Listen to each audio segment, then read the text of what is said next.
하나님은 예배 시간에 복을 주십니다.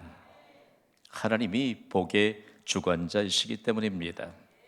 경신교회를 통하여 영적 출애굽의 증거인 예배로 비상식적인 하나님의 복을 받기를 주님의 이름으로 선포합니다. 지난 2005년 5월 1일 하나님의 시간표를 따라 경신교회가 설립되었습니다. 경신교회가 더불어 사는 세상에 세워지고 난 이후에 세상은 얼마나 달라졌을까요? 여러분 궁금하지 않습니까? 여러분이 하나님의 시간표를 따라 경신교회를 섬기고 있습니다. 오해 하나를 좀 벗어야 합니다. 우리가 수평적으로 이동한 것 같으나 우리의 수평 이동에는 하나님의 선교 목적이 있습니다. 우리가 경신교회를 섬기면서 내 인생은 얼마나 달라졌을까요? 여러분의 가정은 얼마나 달라졌을까요? 오늘은 우리가 비상식적인 하나님의 복을 받는 하나님의 놀라운 역사의 현장에 우리가 앉아 있는데, 교회 설립 1세대는 비상식적인 하나님의 복을 받았습니다. 20년 동안 이 일들을 교회 역사로 간직하고 계속적으로 확대해 가면서 하나님이 주신 확신이 하나 있습니다. 교회 설립 1세대가 비상식적인 복을 받은 것은 제2도약을 위해 하나님이 주신 것입니다. 제2도약의 근거로 받은 복, 비상식적인 복의 역사가 경신교회 설립 때부터 있습니다. 우리가 받은 비상식적인 하나님의 복을 두 구분합니다. 먼저는 하나님의 속도로 비상식적인 하나님의 복을 받았습니다. 하나님의 속도는 하나님께만 적용되잖아요. 그리고 하나님이 복 주시는 하나님의 백성들을 통해서 증거가 되는데, 성경은 사실상 하나님의 속도로 비상식적인 복을 받은 증거로 역사적인 사실을 기록하고 있습니다. 여러분, 성경은 사람이 만들어낸 이야기책이 아닙니다. 역사적인 사실을 기록하고 있습니다. 열왕기하 19장에는 남왕국 유다를 대적하는 아수르 군대가 예루살렘 주변을 완전히 포위했습니다. 얼마나 왕으로부터 백성들이 위기의식을 느꼈을까요? 그런데 그때 남왕국 유다의 통치자인 히스기야 왕은 하나님께 기도했습니다. 당시 역사적인 문헌을 좀 들춰보면 민족적인 위기, 국가적인 위기에 왕이 기도하고 있습니다. 인간적인 상식에 맞지 않습니다. 그러나 히스기야 왕이 그 밤에 기도하는 그때에 여호와의 사자가 나와서 아수르 군대 몇 명을 물리쳤지요? 18만 5천 명. 아침에 일어나 보니 18만 5천 명이 모두 죽은 송장이 되게 하신 장엄한 하나님의 속도를 보았습니다. 여러분 생각해 보세요. 하나님께는 하나님의 속도가 있습니다. 사람이 할 수 없는 일입니다. 누가복음 2장에는 예수님이 탄생하신 베들레헴에 호련히 천군 천사가 구주로 오신 예수님의 탄생을 찬양했습니다. 호련이라고 하는 말은 하나님의 속도입니다. 사람이 아무리 속도를 내도 우리말로는 한 글자로 할 수 있잖아요. 짠. 여러분이 아무리 짠하고 나타나도 다 보여요, 보여. 하나님의 속도는 사람의 눈으로 볼 수 없습니다. 여러분, 오늘 이 예배가 하나님의 속도를 경험하는 예배가 되기를 주님의 이름으로 선포합니다. 예배는 여러분 요식적인 과정이 아니에요. 행위가 아니에요. 믿음으로 예배해야 합니다. 믿음으로 예배합시다. 믿음으로 하나님의 속도의 개념을 우리가 경험해야 돼요. 하나님이 말씀하시는데 항상 나는 복 받는 자리엔 열외예요. 전혀 복 받는 자리에 내가 나아갈 수 없는 것. 오늘 우리가 예배 드릴 때요, 하나님께는 하나님의 속도가 있어요. 한 가지 더 여쭤봅시다. 하나님은 중심을 보시는 줄 믿습니까? 중심을 보세요. 중심을. 하나님의 속도를 아는 자들은요, 중심을 보시는 하나님 앞에 언제든지 하나님의 속도에 관한 이와 같은 믿음에 대한 확신을 가지고 하나님 앞에 섭니다. 마태복음 17장에는 예수님이 그의 제자 베드로와 요한과 야고보와 함께 높은 산에 올라가셨을 때 예수님의 얼굴이 해같이 빛났습니다. 옷이 빛과 같이 휘어졌을 때 호련히 하나님의 속도로 하나님께서 음성으로 임재하셨습니다. 오늘 하나님의 속도로 하나님의 음성으로 우리의 문제를 다루어 주시기를 간절히 소망합니다. 사도행전 2장에는요, 오순절날 예수님이 승천하시면서 약속하신 성령이 호련히 급하고 강한 바람처럼 마가의 다락방에서 기도하던 120명의 성도들에게 오셨습니다. 여러분, 이런 맥락의 성경을 보면 창세기부터 요한계시록까지 하나님의 속도를 배경으로 성경이 기록된 것을 알 수 있습니다. 하나님은 여전히 오늘날에도 하나님의 속도로 임재하심을 믿으시기 바랍니다. 경신교회 설립 1세대가 받은 비상식적인 하나님의 복은요, 하나님의 규모로 임하였습니다. 교실 한간에서도 체육관에서도 임시초소에서도 경신교회는 하나님의 규모로 비상식적인 하나님의 복을 받았습니다. 하나님의 말씀인 성경은 하나님의 규모로 임하는 비상식적인 복을 역사적인 사실로 빼곡하게 기록하고 있습니다. 제가 정말 가슴에 담았던 한 인물은 야베스라고 하는 인물입니다. 야베스가 여러분 우리 사람들의 입에 오를 때 그 이름이 좋은 이름 같지만 그렇지 않아요. 어머니가 너무나도 수고로이 낳았다. 그래서 그 의미로 야베스라고 지었거든요. 그런데 출생부터가 야베스는 평생 동안 가난을 벗어나지 못해요. 고대 사회에서는 아이의 이름을 아버지가 짓는 게 상식입니다. 그에게는 이름을 지어줄 만한 아버지가 없었습니다. 그러니까 어머니가 고통스럽게 출산하고 그의 이름을 야베스라 지었는데, 아버지가 없으면 고대 사회는 평생 가난에서 벗어나지 못합니다. 벗어나지 못해요. 아무리 노력해도 궁핍함을 벗어날 수 없습니다. 그럼에도 불구하고 그는 이스라엘 전체에서 가장 귀중한 자, 성공한 자가 됐고 온 세상을 향해서도 성공한 자라고 하나님이 소개하고 있습니다. 어떻게 그렇게 됐을까요? 그는 지독스럽게 성공하지 못할 조건, 가난, 그야말로 불쌍한 처지에서 태어나고 자랐지만 하나님을 신뢰하는 믿음을 가졌습니다. 그가 뭐 있겠어요? 그의 작은 규모, 그러나 작은 규모를 뛰어넘어 하나님의 규모를 보며 기도하기 시작했습니다. 그의 기도는 오늘을 사는 우리에게 강력한 도전이 됩니다. 역대상 4장 10절을 우리 함께 믿음으로 읽습니다. 시작. 야베스가 이스라엘 하나님께 아뢰어 이르되 주께서 내게 복을 주시려거든 나의 지역을 넓히시고 주의 손으로 나를 도우사 나로 환난을 벗어나 내게 근심이 없게 하옵소서 하였더니 하나님이 그가 구하는 것을 허락하셨더라. 아멘. 여러분, 하나님은 우리가 처한 상황 속에서 역사하십니다. 내게 질병이 있다면 질병의 고통 속에서 역사하시는 분이 하나님이십니다. 내가 가난하다면 가난 속에서 역사하시는 분이 하나님이십니다. 내가 고통에 처해 있다면 고통스러운 상황 속에서 하나님이 역사하십니다. 그 하나님께 믿음으로 나아가시기를 주님의 이름으로 간곡히 부탁을 드립니다. 하나님이 그가 구하는 것을 허락하셨더라. 영어 성경 NIV 버전은 사실을 꿰뚫어가면서 번역한 아주 정말 진지한 번역본입니다. 거기엔 하나님이 그가 그의 요청을 들어주셨다. 하나님은 우리의 모든 기도를 들으시는 줄 믿습니다.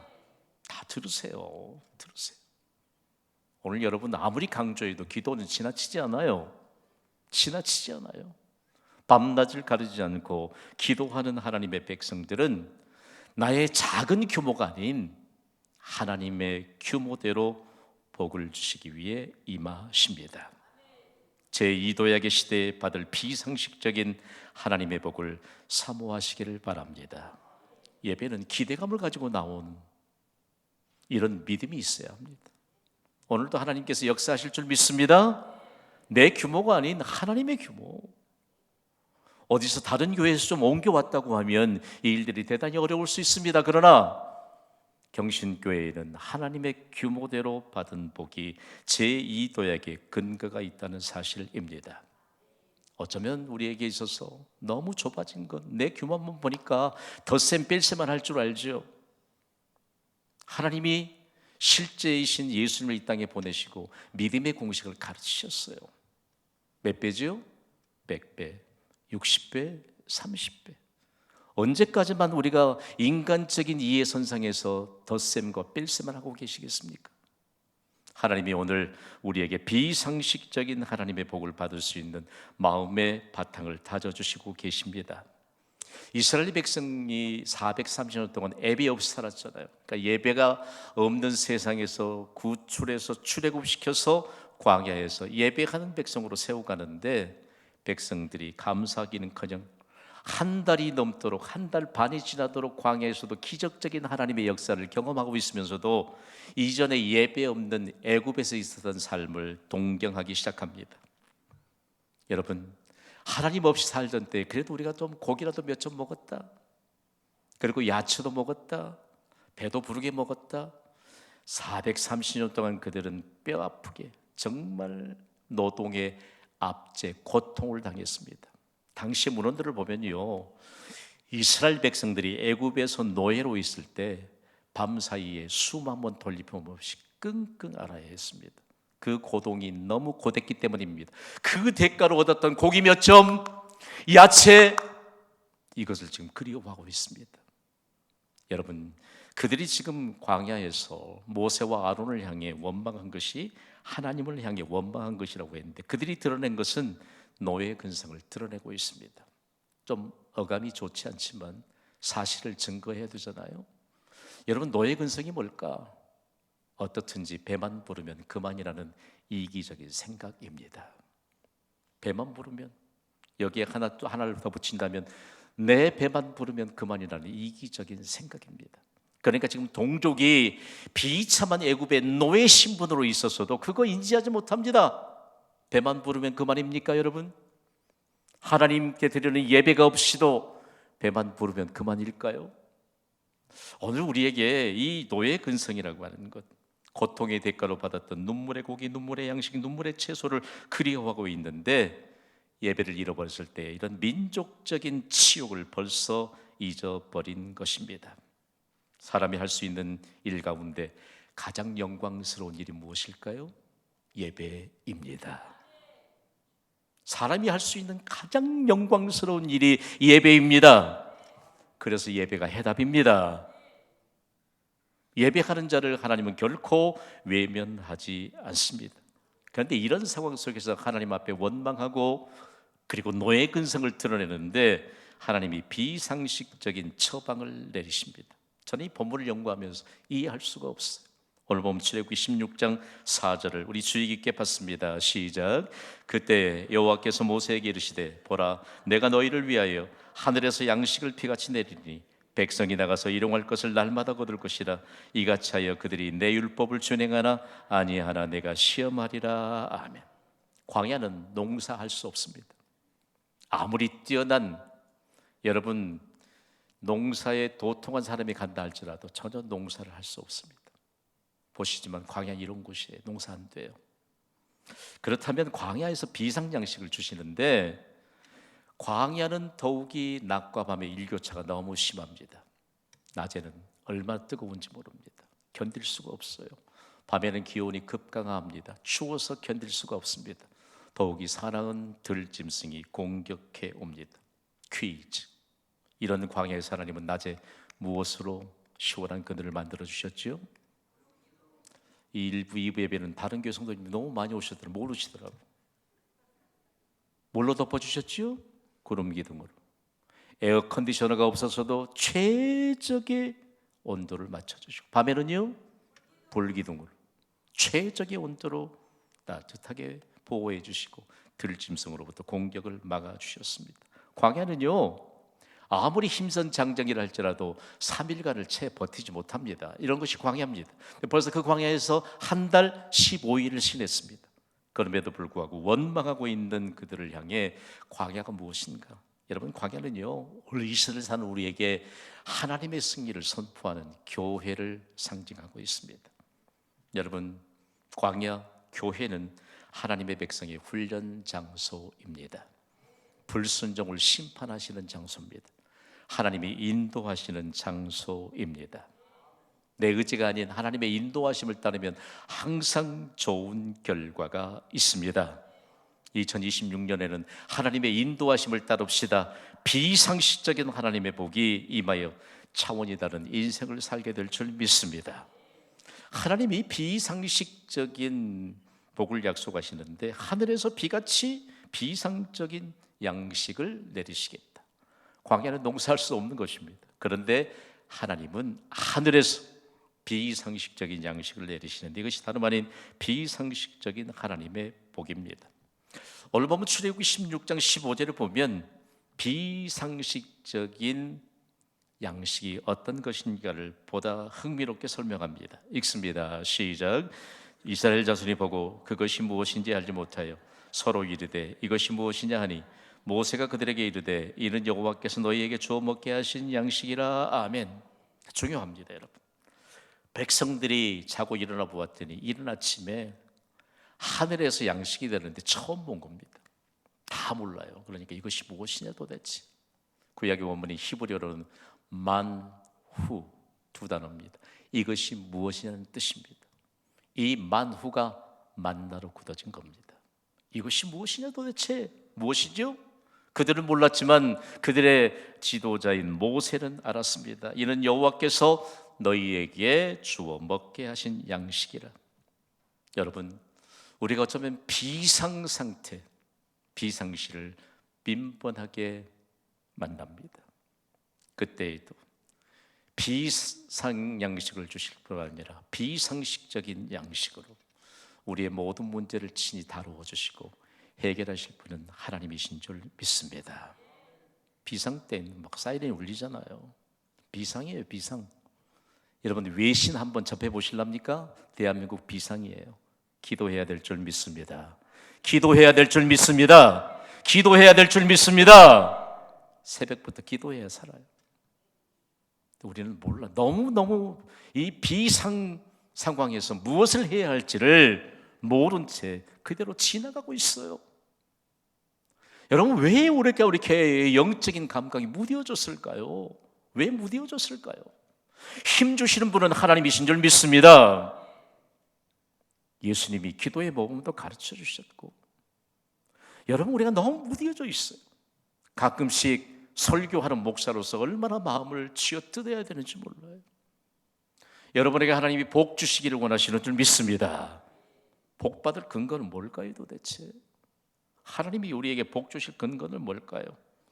그러면서 실제적으로 만나는 종합 영양식일진데 하나님께서 주어서 먹게 하신 이 양식을 좀 더 살펴볼까요?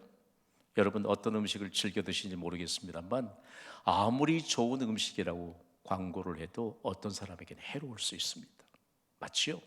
모든 사람에게 영향이 되는 음식은 매우 드뭅니다. 그런데 만나는 전무후무한 종합 영양식이었습니다. 인류 역사상 전무후무한 종합 영양식은 만나에 대해서 출애굽기 16장 31절은 매우 더 상세하게 이렇게 기록하고 있거든요. 읽읍시다. 시작. 이스라엘 족속이 그 이름을 만나라 하였으며 가시같이 희고 맛은 꿀 섞은 과자 같았더라. 아멘. 아무리 이렇게 얘기해도 우리는 이 맛을 짐작할 수 없습니다. 그런데 이스라엘 백성들은 알아요. 이 맛이 무엇인지. 가시가 미나리과 식물인데 잎과 씨를 양념으로 사용했습니다. 여러분, 우리는 그 깻잎의 맛 알죠? 들깨 볶은 거 뭐에 좋은 것도 알잖아요. 모르세요? 이게 이스라엘 백성들에게는 익히 아는 맛이었다는 것입니다. 그런데 여러분, 제가 이 말을 좀 더 만나를 좀 해석해 보았더니 이런 내용이더라고요. 만나는 거두어서 저장하고 싶을 만큼 특별한 양식이다. 눈에 보는 순간 저거 가져가야 되겠다. 그리고 저장해야 되겠다. 여러분, 혹시 어디 가면 남의 채소밭에서 뭐 뜯고 그러지 마세요. 그 왜 그럴까요? 그만큼 눈에 보이니까 보암직하고 먹음직해서 그런 거예요. 만나가 그런 것이었습니다.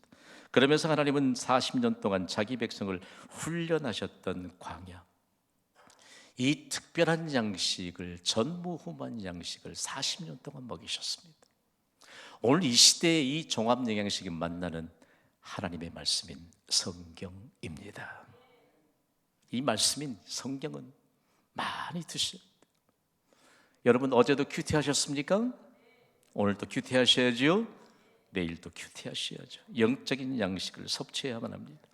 오늘 하나님께 자기 백성을 훈련하시기 위해 세상 속의 교회를 세우신 것은 광야에서 40년 동안 만나를 먹이시면서 그 결과가 과연 어떤 것인가를 온 세상이 알게 하기 위해서입니다. 신명기 8장 16절은 이스라엘의 40년 동안 만나를 먹었던 그 결과를 이렇게 증거합니다. 우리 함께 읽습니다. 시작. 내 조상들도 알지 못하던 만나를 광야에서 내게 먹이셨나니 이는 다 너를 낮추시며 너를 시험하사 마침내 내게 복을 주려 하심이었느니라. 아멘. 자, 교회를 잘 이해해야 합니다. 광야를 잘 이해해야 합니다. 여러분, 교회는 친목단체가 아닙니다. 한번 따라 선포합시다. 교회는 친목단체가 아닙니다. 교회는 친목단체가 아닙니다. 가끔 오해하니까 교회가 친목단체로 오해하고, 그래서 사람 얼굴에 도장이나 찍으러 오는 곳이 교회가 아니라는 말씀입니다. 여러분, 하나님 앞에 복받을 독립적인 개체로 서시기를 주님의 이름으로 간곡히 부탁을 드립니다. 사람 보러 오는 곳이 교회가 아닙니다. 교회는 친목단체가 아닙니다. 교회는 하나님의 백성의 훈련 장소입니다. 불신장을 심판하는 장소입니다. 하나님이 인도하시는 장소입니다. 그래서 교회는 마침내 복을 주셔서 선포하게 하시는 축복의 진원지입니다. 그러므로 경신교회는 신앙훈련을 결코 멈추지 않습니다. 쉬지 말고 예배합시다. 쉬지 말고 기도합시다. 쉬지 말고 봉사합시다. 쉬지 말고 전도합시다. 경신교회를 통하여 마침내 복을 주려 하시는 하나님의 말씀이 이루어지는 비상식적인 하나님의 복을 증거하시기를 우리 주 예수 그리스도의 이름으로 선포합니다.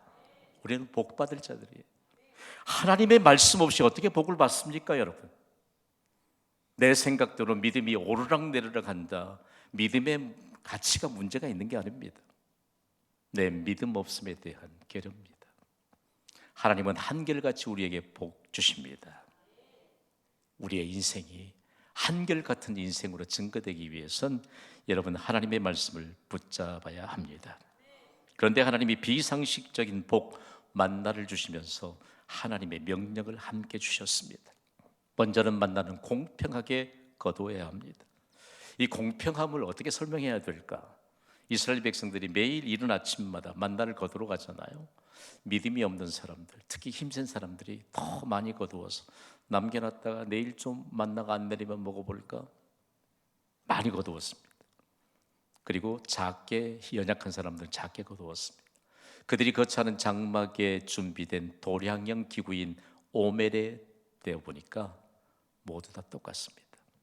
이 공평에 대한 것을 이스라엘 백성들이 벌써 일찍 해석했던 것입니다. 여러분, 공평이라고 하는 것이 무엇일까요? 공평은 자기의 남음을 남에게 돌리는 것입니다. 공평은 자신의 남아 도는 것을 다른 사람의 부족을 채우는 것이 공평입니다. 이스라엘의 민족적인 복을 받았던 그 근거에는 공평하신 하나님에 대한 분명한 확신과 믿음이 있었습니다. 여러분, 하나님으로부터 비상식적인 복으로 물질을 많이 소유하시기를 축복합니다. 물질이 부족한 자들에게 채워주십시오. 왜 아멘이 적습니까? 여러분, 건강하시기를 축복합니다. 연약한 자들에게 그 힘을 좀 채워주세요. 여러분이 특출하게 하나님으로부터 귀중한 달란트를 더 많이 받았다면 조금 덜 받은 자들의 부족함을 여러분이 채우셔야 합니다. 그런데 사용하지도 않고 무디어져 있다면 우리는 어쩌면 430년 동안 이스라엘 백성들에게 있었던 노예 근성만 남아있는 게 아닐까요? 늦깎이 그리스도인이 된 러시아의 대문호인 톨스토이는 그가 쓴 인생론에서 이렇게 말합니다. 함께 읽어봅시다. 시작. 자신을 위해 땀 흘리는 자가 되지 말고 타인을 위해 땀을 흘리는 자가 되라. 아멘. 하나님이 가르쳐 주셨잖아요. 자신의 고통이 있지만 욥에게 오히려 믿음이 없는 말을 하는 너의 친구를 위해 기도하라. 다른 사람을 위해 기도할 때 욥의 곤경을 돌이켜 주셨습니다. 할렐루야. 이전의 소유보다 갑절이나 더해 주셨습니다. 할렐루야. 너의 근성, 나만을 위한 기도, 나만을 위한 인생, 나만을 위한 수고, 하나님이 비상식적인 복을 주시는 것에 대해서 우리는 위배된다는 사실을 기억해야 합니다. 다음으로 만나는 매일 거두어야 했습니다. 이것은 매일 하나님께 관심을 두고 매일 하나님의 은혜 안에서 살라는 하나님의 명령입니다. 그러나 예배로 규정한 날이 있습니다. 만나는 안식일 전날에는 이틀분을 함께 거두게 하셨습니다. 이상하지요? 더 많이 거둬서 내일 아침에 좀 남겨놨다 먹으려고 아침에 보면 어때요? 다 썩어버렸습니다. 벌레가 나서 못 먹어요. 그러나 안식일 전날에는 이틀분을 거두게 하셨습니다. 신기합니다. 하나님은 만나를 통해서 하나님을 충분하게 만나 교제할 수 있는 주일을 준비해야 할 것을 가르치십니다. 단 한 가지, 구약의 안식일과 신약의 주일을 완전하게 구분할 수 있어야 합니다. 구약의 안식일은 예수님이 부활하시고 승리를 선포하신 주일로 온전히 계승되었음을 주님의 이름으로 선포합니다. 구약의 안식일은 예수님이 부활하시고 승리하신 주일로 온전히 계승됐습니다. 예수님이 말씀하셨습니다. 인자는 안식일의 주인이라고 말씀하셨습니다. 그럼에도 불구하고 이상한 사람들, 이단의 무리들에게 얼마나 여러가 현혹되는지 모릅니다. 여러분 속지 마세요. 그렇다면 우리가 주일을 위해 무엇을 준비해야 할 것인가? 여러분 주일 예배는 생명입니다. 이렇게 반응이 1부 예배, 2부 예배도 못하네요. 주일 예배는 생명입니다. 자손 대대로 복받는 근거입니다. 온 세상을 복받게 하는 근거입니다. 그러므로 여러분 영적 출애굽시키신 하나님의 목적을 이행해야 하는데 주일 성수로부터 임하는 비상식적인 하나님의 복을 받아야 합니다. 여러분 주일 성수로 비상식적인 하나님의 복이 임합니다. 그렇다면 주일 성수는 도대체 뭘까? 주일 성수라고 하는 것은요, 주일을 거룩하게 지킨다는 것이거든요. 구별해 지키는데 이게 의무입니다. 경신교회가 소속된 대한예수교장로회 고신총회 헌법에는 주일 성수를 이렇게 기록하고 있습니다. 주일 성수는 인류의 당연한 의무이다. 좀 틀리지 않았나요? 믿는 자들의 당연한 의무라고 기록해야 될 텐데 인류의 당연한 의무입니다. 모든 사람들은 한 사람도 예외 없이 하나님 닮은 존재로 지으셨기 때문입니다. 모든 사람은 아무도 예외 없이 하나님을 대표하는 존재로 지으셨기 때문입니다. 이 일들을 확인할 수 있는 것이 바로 다름 아닌 영적 출애굽의 증거인 주일 예배에 있다는 말씀입니다. 또한 고신총회 헌법에는 주일에 무엇을 행해야 할 것인가를 제6조에 이렇게 기록하고 있습니다. 우리 주일에는부터 함께 읽어봅시다. 시작. 주일에는 기도, 묵상, 찬송, 성경 연구, 공예배 참석, 기타 전도, 구제 등 선한 사업을 통하여 하나님께 영광을 돌리고 성도 간의 교제를 힘써야 한다. 아멘. 주일 성수에는 놀라운 하나님의 비밀이 담겨 있습니다. 맨 끝자락에 예수님은 좋은데 사람은 별로입니까? 예수님은 좋은데 교회가 사랑이 없다 그러고, 무슨 교회가 사랑이 없어요. 내가 문제지. 한 분이라도 좀 동의하세요. 교회가 무슨 문제예요? 교회는 인간의 표현으로 다 표현할 수 없을 만큼 영광스러운 곳이 교회입니다. 교회가 무슨 문제예요? 내가 문제지. 예수님은 좋은데 교회는 별로예요. 경신교회는 그런 성도가 한 사람도 없는 줄 믿습니다. 주일 성수를 통해서 비상식적인 하나님의 복을 받습니다. 그러므로 교회는 주일 성수를 가르쳐야 합니다. 성도들은 주일 성수를 배워야 합니다. 이제 보배로운 신앙 유산인 주일 성수를 우리가 마음에 좀 새기면서 결단해야 되는데, 우리 함께 선포합시다. 비상식적인 하나님의 복을 받으라. 3부 예배자 여러분, 경신교회 설립이 1세대가 받은 비상식적인 하나님의 복의 첫 단추인 주일 성수에 생명을 거시기를 바랍니다. 우리 모두 함께 비상식적인 하나님의 복의 증거자로 26년을 살아가고 우리의 인생을 살아가고 우리의 자손 대대로 증거하며 살아갈 수 있게 되기를 복의 주관자이신 우리 주 예수 그리스도 이름으로 축원합니다.